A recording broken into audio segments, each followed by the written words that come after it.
Hi, I'm Ethan, and I'm back with the last part of my story. In the previous video, I told you about how Jody and I switched genders and got into Justin's home as his driver and maid, respectively. I sent whatever proof I could find to my agency, but didn't get any kind of response back from them. After Jody and Justin returned, I went back to the kitchen and resumed my duties. Later that night, I told Jody that I'd sent some photos to the agency. "And they still haven't contacted you?" she asked in disbelief. I shook my head. Nope. I'm starting to think that they don't really care what happens to us. Of course they don't, Jody sighed. We're not part of this mission anymore. I'm just worried that if by chance we get caught again, then there will be no hope. Still, it's not like we can go back now, I said. The meeting is scheduled for the 24th. There's only a few days left.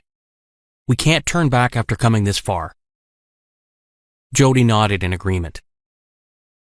For the next few days, we did our job normally while keeping an eye on Justin. There was no new progress. Finally, the day of the meeting arrived. About 20 people from Justin's team came that day. Their leader, Samuel, was present too. Jody was instructed to stay outside the house, and my job was to bring snacks and water to the guests from time to time. Good for me, because this is the only way to get inside the meeting room and overhear their conversation.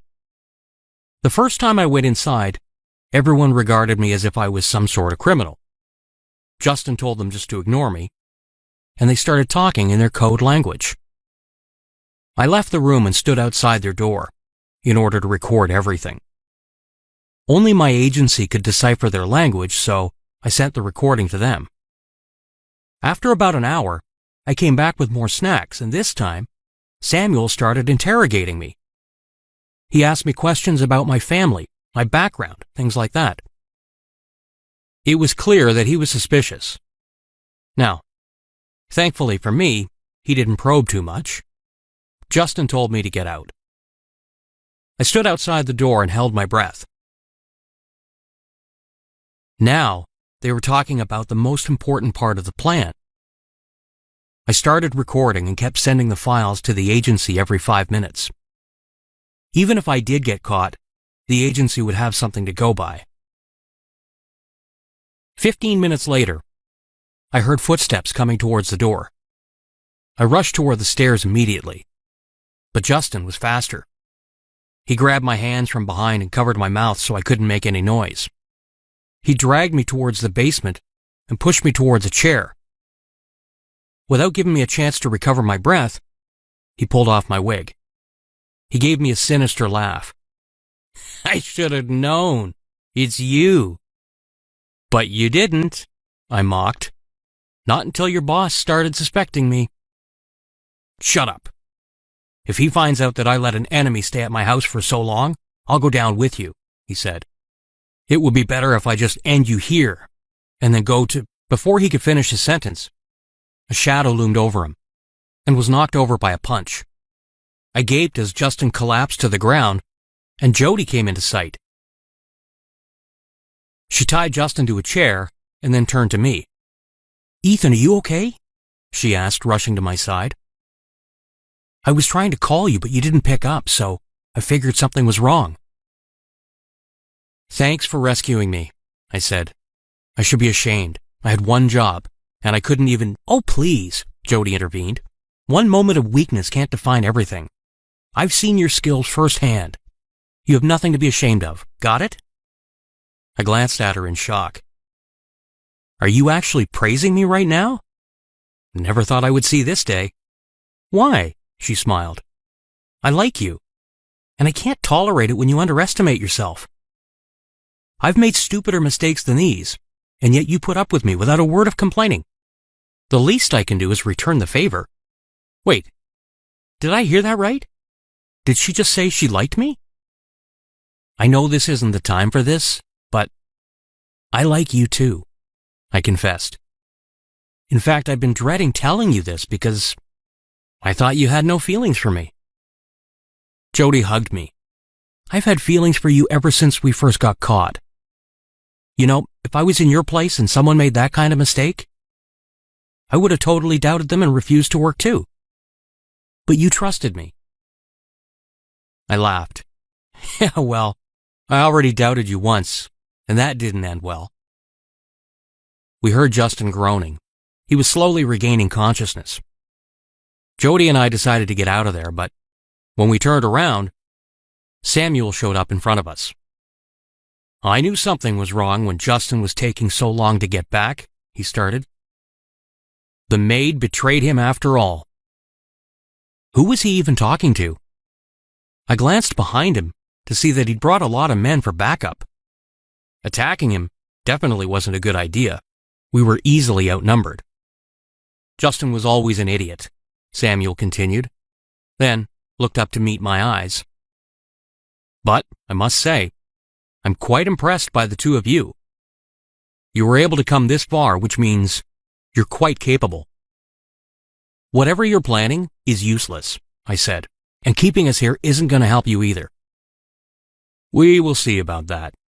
He smirked and ordered his men to bring us upstairs. Jody and I put up a fight, but, as I said, we were very outnumbered.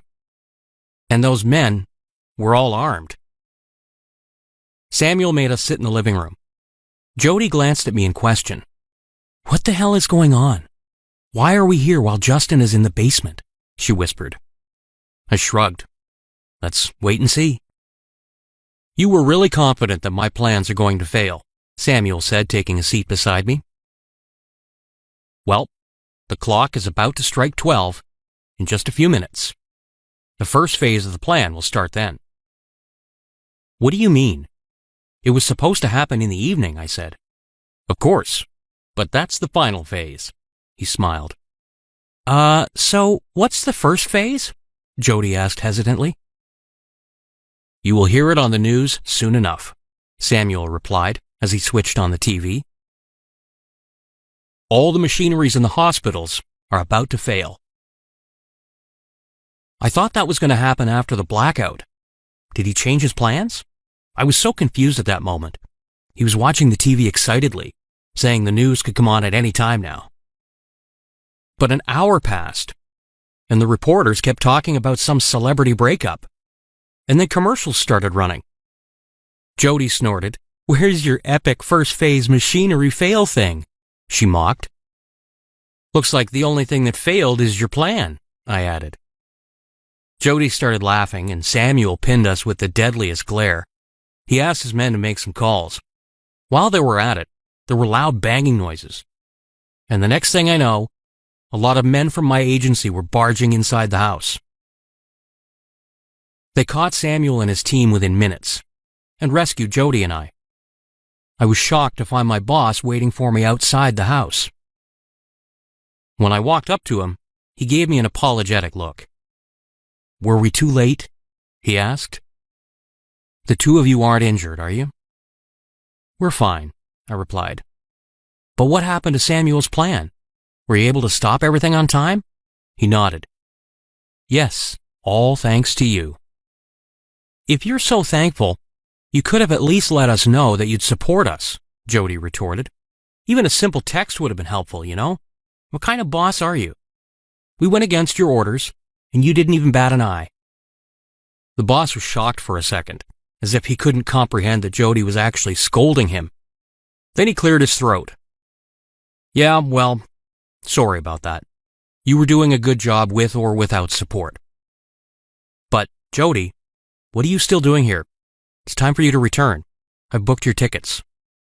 Jody frowned. Why would you do that? It's up to me whether I want to return or not. Yeah, it is.